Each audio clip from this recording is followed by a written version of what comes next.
Well, good morning. Have you ever taken a test that was really, really important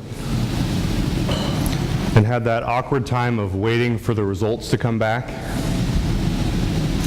When I was in Kansas trying to get my CDL, I found out suddenly and unexpectedly that I had to take an extra test that I hadn't studied for. It was the school bus driver's test. I was learning how to drive a bus for the college, and it didn't have it wasn't a big yellow school bus. It didn't have the little signs and all those things, and all of a sudden when I go to take the test, and we drove a while to take the test, I found out that I had to take this extra part of the test.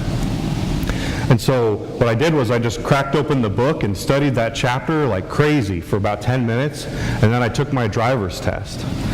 And as I was driving, I had to pretend I was a school bus driver, and it's really awkward because we weren't in a yellow bus. I had to pull up and kind of role play my way through kicking the sign out and picking up the kids and waiting for the kids to get in the bus, and it was so weird. It was like make-believe, but I had to do this to get my CDL, and when I got done with the drive test, I had that time where I had to wait to find out if I had passed, and it was just grating on me. It was awkward, as I waited and waited and waited, and find out I just had barely passed this test. I'm not a very patient person, and you could probably see that in me if you know me that well at all.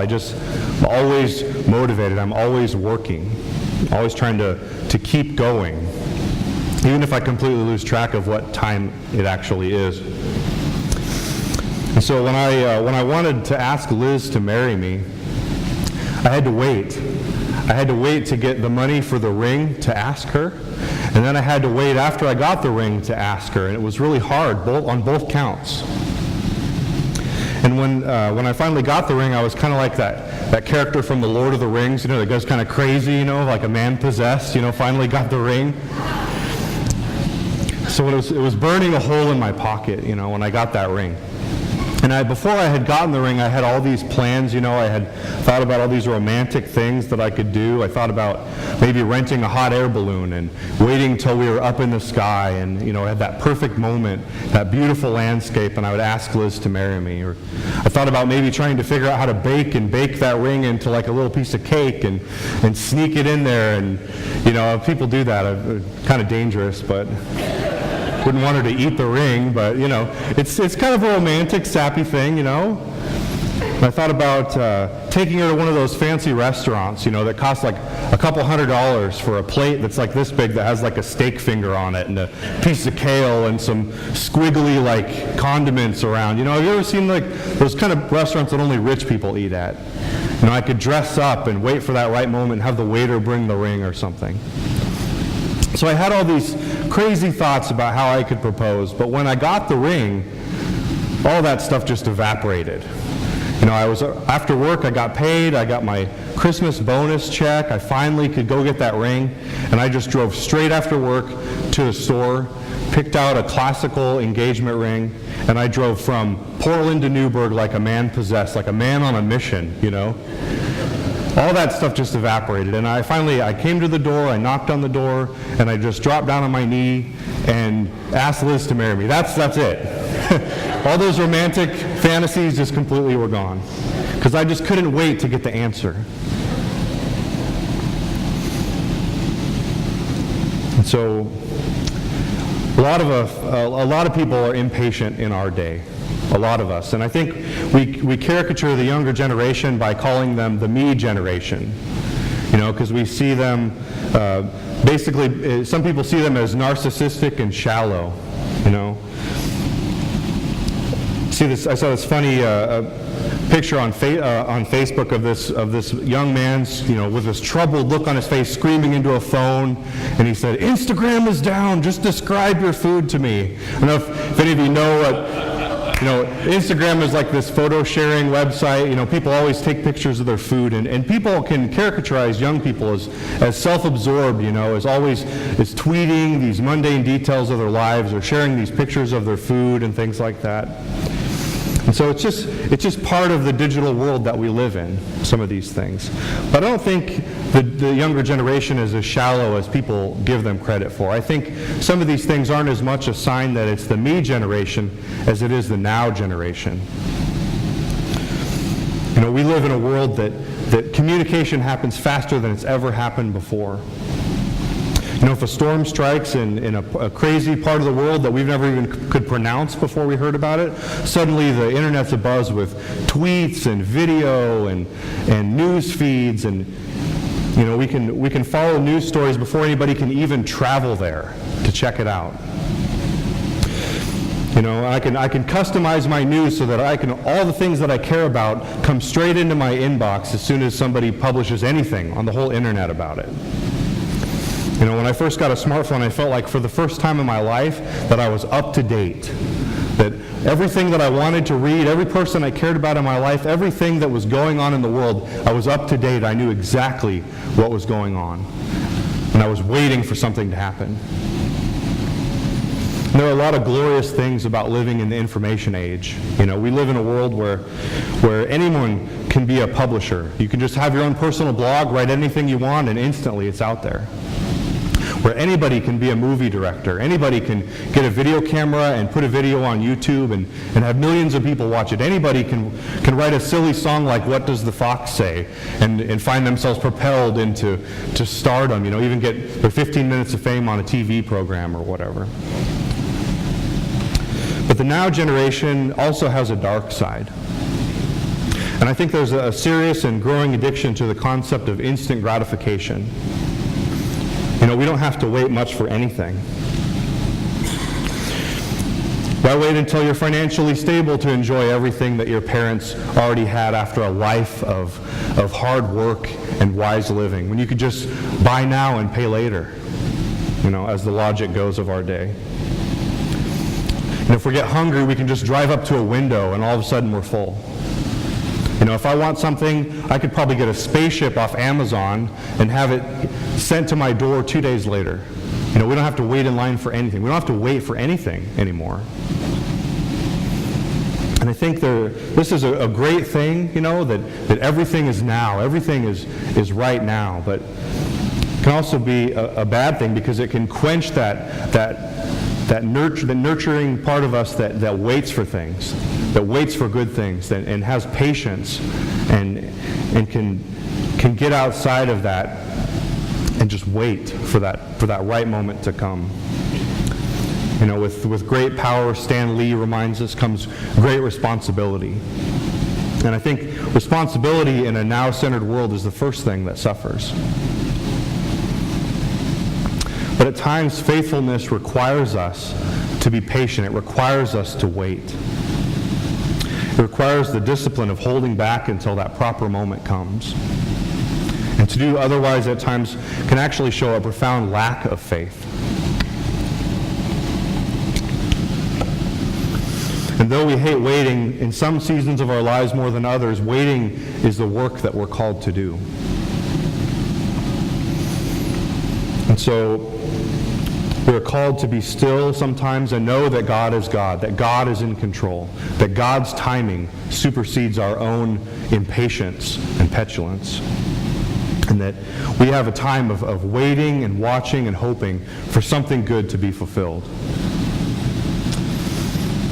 In the 1600s, there lived an epic poet named John Milton. And I don't know if many of you know what an epic poet is. We throw around the word epic so much today that we might think that epic poet just means a really great poet. But epic poetry is actually really long poetry. It's like when you write a poem that's a whole book, like Homer's Odyssey, or Milton wrote a book called Paradise Lost. And it's an entire book-length story that's all a poem. And so John Milton was famous. He was one of the greatest authors of England at the time. And he actually lived during the same time as the Quakers did in England during the time of the Quaker Reformation. And so at the end of his life, he found himself going blind. And actually there was a Quaker named Thomas Elwood who would come to him while he was going blind and read to him. And read his books to him, read other things to him, read poems to him while he was blind. And one of my favorite poems by Milton is called On His Blindness. And it doesn't mean much if you don't understand that Milton was going blind as he wrote it. And it's set in the context of Milton dying and coming before the Lord at the end of his life and giving account for what he has done. And he's drawing from the parable of the talents and reflecting on how his relationship with God has changed now that he has experienced disability, now that he no longer can do all the things that he used to do and all the things that we define ourselves by, our performance or our busyness. He can't do all that stuff. He's going blind. And so, he stands before God and gives an account of his life. And I want to read the poem to you. When I consider how my light is spent, ere half my days in this dark world and wide, and that one talent which is death to hide, lodged with me useless, though my soul more bent, to serve therewith my Maker and present my true account, lest he returning chide, doth God exact day labor, light denied? I fondly ask but patience to prevent. That murmur soon replies, God doth not need either man's work or his own gifts. Who best bear his mild yoke? They serve him best. His state is kingly, thousands at his bidding speed, and post o'er land and ocean without rest. They also serve who only stand and wait. Milton, a blind man, wrestles with what faithfulness looks like on the other side of his blindness. And sometimes we come to that point, I know many of you are older, you come to that point where you can no longer define yourself by what you produce or how well you provide or how hard you work. We come to that point where we realize that our relationship with God, that none of those things can really matter in the face of pleasing God. God is a God of grace. And it's not about what we do or how hard we work, but it's about that relationship. It's about waiting on the Lord in his presence and being faithful. And so Milton finds this part where God rebukes him for thinking that way, basically saying, you didn't actually think I needed you to do anything for me, did you? What can you give the Maker of all things? And Milton discovers the truth that waiting, yes, even waiting, can be work, can be humble service to the Lord. Waiting isn't only a waste of time. It's not just a thing that's the work that we're called to do as Christians. And I think in the age of now, his words are almost prophetic to us. They also serve who only stand and wait. I think some of us are so addicted to action that we often rush ahead of the Spirit. Some of us find it impossible to rest. We have restless hearts. We have unquiet minds. When others underfunction, we overfunction. We compensate because we have to keep everything moving, keep it running at a breakneck pace. We can't just wait for something to slow down for 1 second. And many of us struggle mightily with slowing ourselves down and realigning our will with God's will, and that dance that comes between our will and God's will as God's will is carried out. So here in the story of Ruth, we find that moment where the action kind of ceases, where the waiting part is initiated. After Ruth has done all she can, she went before Boaz on the threshing floor. She basically proposed to him. She thought probably going there that would be the end of it, that Boaz would either say yes or no, and she would have that peace that comes on the other side of a decision. But it's not over yet. Boaz knows more than she knows about the situation. There's this other relative out there who has to be gone through, and these proper channels that have to be gone through in order for that resolution to be resolved. And so sometimes we find that time where we have to trust in God. We have to trust sometimes in other people. And trust in the promises of another human being. And so Boaz is going to go make sure that their plight is finally resolved, that either this relative is going to step up to the plate and do his job that he's supposed to do, and if not, Boaz is going to do it. And so their situation that seems beyond redemption in some ways, of poverty, of being these two widows that are slowly going to starve to death after the harvest ends, is finally going to be resolved. And all they have to do is wait and watch for it to happen. Not that waiting is easy in any regard. And so I don't know about you, but I struggle with a bit with waiting for God and His timing. Waiting for God to move. And I often get a glimpse of where things are going, and I can see that something's going to happen, and I find myself impatient with God, impatient with just waiting and watching it unfold in God's time. And so if you're like me, you want it to be certain, you want it to be resolved, you want the peace that comes on the other side of having made the decision. You don't want to have to wonder until the last second if something's really going to change. And so I bet Ruth would have been in this situation when she went to Boaz on the threshing floor. She would have thought that it's going to be resolved, but turns out, come to find out, she has to go home and wait. Maybe a day, maybe longer, for this action she's done to finally be resolved. And so maybe today the question for you would be, what are you waiting for? Ruth was waiting for love. She was waiting for a hand up from this situation that she was in. She was waiting for her family, this mother-in-law that she had bound herself to come out of poverty with her. She wasn't going to walk out of that. She could have just decided to abandon her mother-in-law and married some young guy and had herself taken care of, but she decided to go through this channel this way so she could bring her mother-in-law with her out of poverty. And so, what are you waiting for?